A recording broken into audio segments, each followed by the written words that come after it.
성인에게 생기는 암은요, 종양이 되기 한참 전부터 시작되는 경우가 많다는 거 아마 들어보셨을 거예요. 뭐 대장 용종 같은 게 대표적이잖아요. 그런데 태아 때부터 발달 과정에서 생기는 소아암은 어떨까요?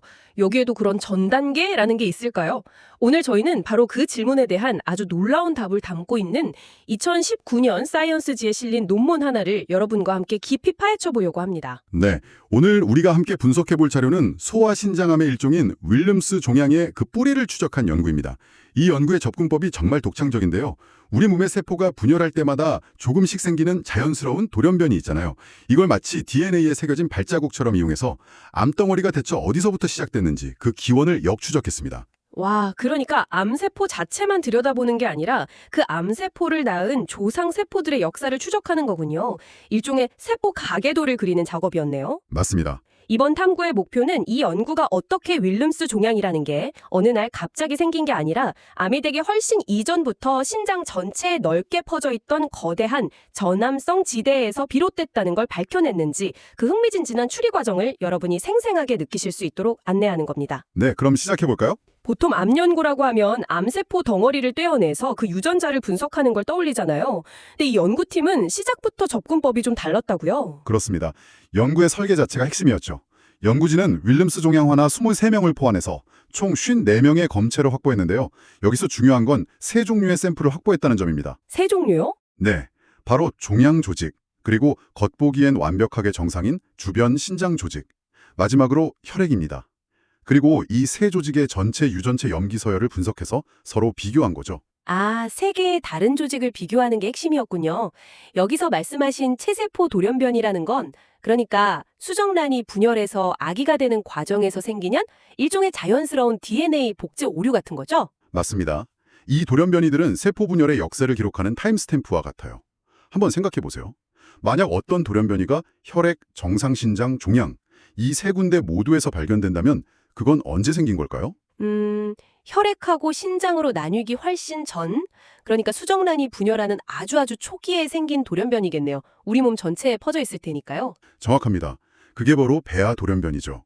그런데 이 연구에서 과학자들의 눈을 번쩍 뜨이게 한 발견은 바로 이겁니다.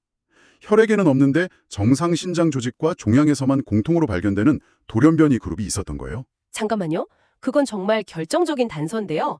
혈액세포랑 신장세포가 갈라진 이후에 하지만 아직 종양이 되기 전에 어떤 조상세포에서 그 돌연변이가 생겼다는 뜻이잖아요. 바로 그 지점입니다. 그야말로 종양의 직계 조상을 찾아낸 거네요. 맞습니다. 논문에 소개된 PD37172 환자의 사례를 보면 이게 얼마나 충격적인지 알 수 있습니다.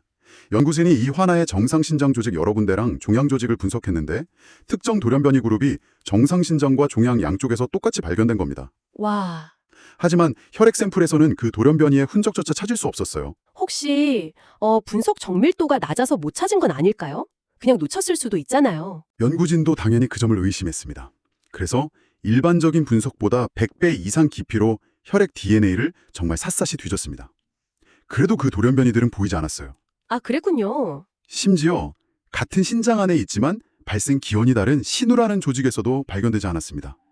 이건 그 돌연변이들을 가진 세포들이 오직 신장의 특정 부분에만 국한되어 있다는 확실한 증거였죠. 와, 정말 집요하게 증명했네요. 그런데 진짜 놀라운 건 이제부터입니다. 이 공통 돌연변이를 가진 세포들의 정상 신장 조직에서 발견된 비율, 그러니까 대립 유전자 빈도, VAF를 봤더니 최대 44%에 달했습니다. 44%요? 와, 그게 어느 정도를 의미하는 건가요? 감이 잘 안 오는데요? VAF가 44%라는 건요. 그 조직 샘플을 구성하는 세포의 약 88%가 그 돌연변이를 똑같이 가지고 있다는 뜻입니다. 즉, 단 하나의 세포에서 시작된 거대한 클론, 다시 말해 유전적으로 동일한 세포 집단이 정상 신장의 대부분을 차지하고 있었다는 거죠. 네. 잠깐만요. 연구진은 이 현상에 클론성 신장 형성이라는 이름을 붙였습니다. 현미경으로 보면 완벽하게 정상인데 유전적으로는 거의 단일 콜론이나 다름없는 상태였던 겁니다. 잠깐만요. 다시 한번 정리해 볼게요. 겉보기엔 멀쩡한 신장 조직의 거의 90%가 사실은 유전적으로 똑같은 복제세포들이었다고요. 그건 장기가 아니라 거의 군집 수준인데요. 제 상식으로는 도저히 이해가 안 가는데 혹시 이게 원래 정상적인 신장 발달 과정의 일부일 수도 있지 않을까요? 원래 신장은 그렇게 만들어지는 걸 수도 있잖아요. 아주 예리하고 중요한 질문입니다. 그 가능성을 반드시 확인해야 했죠. 그래서 연구진은 이 현상이 명백히 비정상적이라는 것을 증명하기 위해 세 가지 다른 각도에서 접근했습니다. 세 가지나요? 하나씩 들어보죠.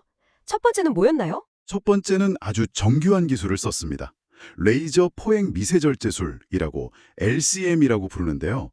현미경으로 조직을 보면서 마치 미세한 레이저 수술칼로 원하는 부위만 정밀하게 도려내는 기술입니다. 와, 이걸로 건강한 성인의 신장에서 사구체나 세뇨관 같은 아주 작은 기능단위 하나하나를 떼어내서 유전자를 분석해 본 거죠. 그렇게까지 작게 분석이 가능하군요. 결과는 어땠나요?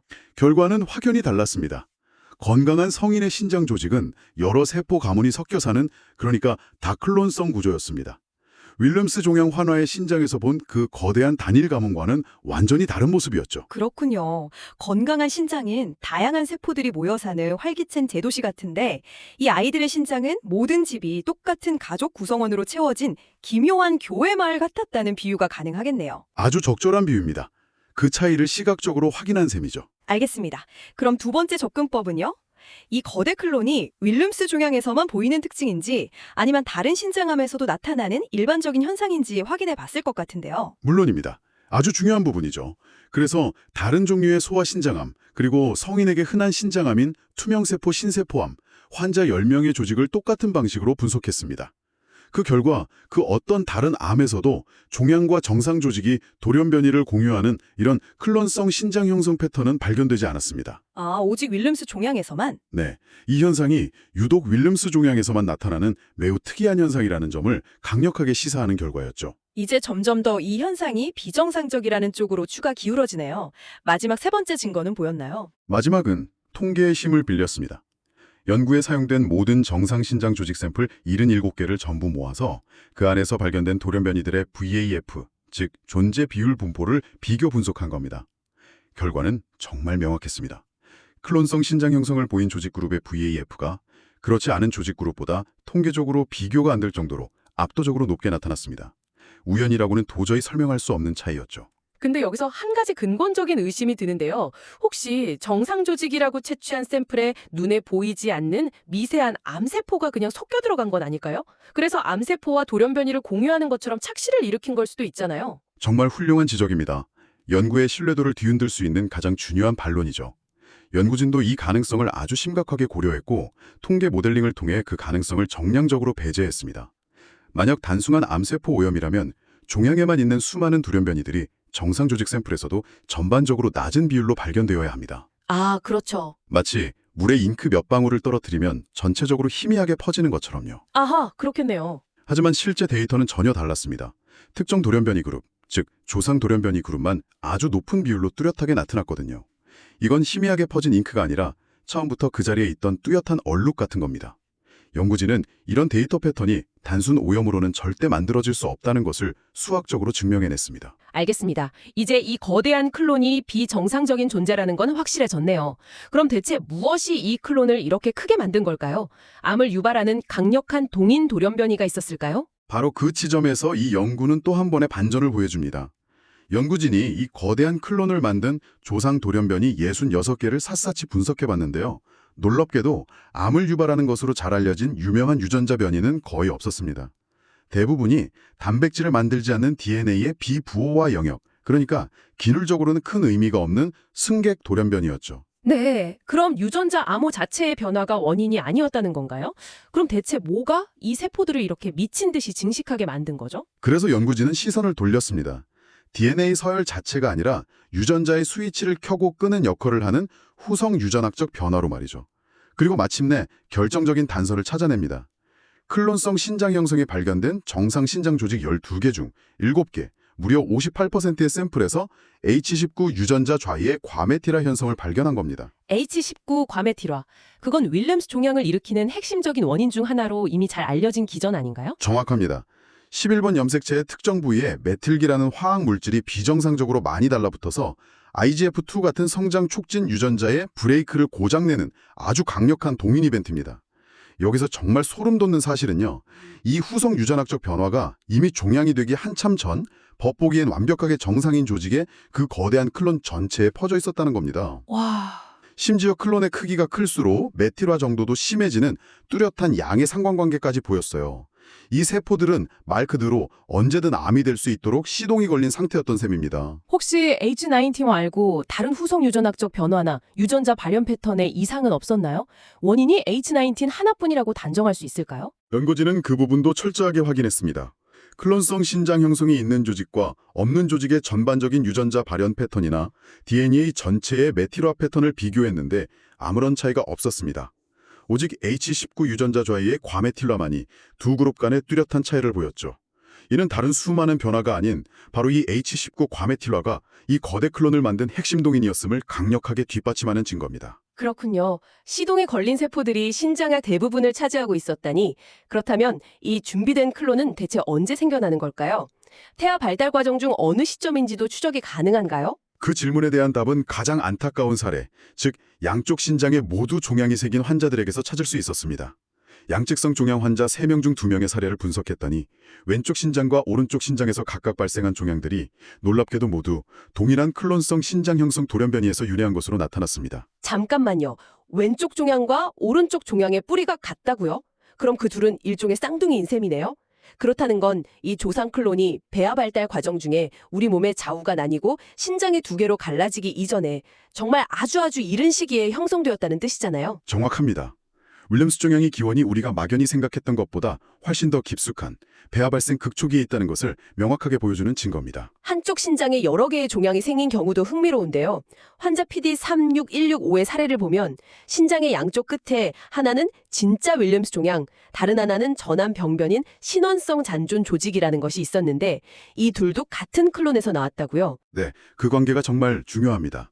같은 조상 클론, 즉 같은 밭에서 유래했지만 서로 다른 시점에 독립적으로 사건이 터지면서 하나는 완전한 암으로, 다른 하나는 전암 병변으로 각자 다른 길을 간 거죠. 이는 이 전암성 클론이 단 한 번만 종양을 만드는 게 아니라 지속적으로 종양을 만들어낼 수 있는 잠재력을 가진 위험한 토양과 같다는 것을 보여줍니다. 이쯤 되니 윌름스 종양이 발생하는 전체 그림이 새롭게 그려지는 것 같습니다. 맞습니다. 더 나아가 이 연구는 윌름스 종양의 발병 경로가 최소 2가지 뚜렷한 길로 나뉜다는 점을 제시합니다. 첫 번째 경로는 오늘 우리가 집중적으로 분석한 것처럼 H19 과메틸화를 동력으로 클론성 신장 형성이라는 거대한 전암성 밭을 먼저 만든 뒤에 그 위에서 추가적인 돌연변이가 생겨 암이 되는 길입니다. 네. 반면 두 번째 경로는 11번 염색체 일부가 통째로 삭제되는 이형접합성 소실, LOH라는 더 직접적이고 강력한 유전적 사건을 통해 바로 암으로 직행하는 길이죠. 두 가지 다른 전략이 있는 셈이군요. 그렇습니다. 그리고 흥미롭게도 이 두 경로는 거의 서로를 배척합니다. 클론성 신장 형성이 있는 종양에서는 11p15 LOH가 거의 없고 그 반대도 마찬가지입니다. 이는 윌름스 종양이라는 같은 이름의 암이라도 그 뿌리와 발달 과정은 완전히 다를 수 있다는 것을 의미합니다. 그렇군요. 결국 이 연구는 윌름스 종양을 더 이상 건강한 신장에 갑자기 생긴 외딴 섬 같은 존재로 봐서는 안 된다고 말하고 있네요. 그보다는 이미 비옥하게 준비된 전암성 토대 위에서 일어난 필연적인 반란으로 봐야 한다는 완전히 새로운 관점을 제시하는 셈입니다. 오늘 저희는 윌름스 종양이 겉보기에는 완벽하게 정상인 신장 조직 속에 숨어있던 거대한 전암성 클론에서 시작된다는 놀라운 사실을 함께 추적해보았습니다.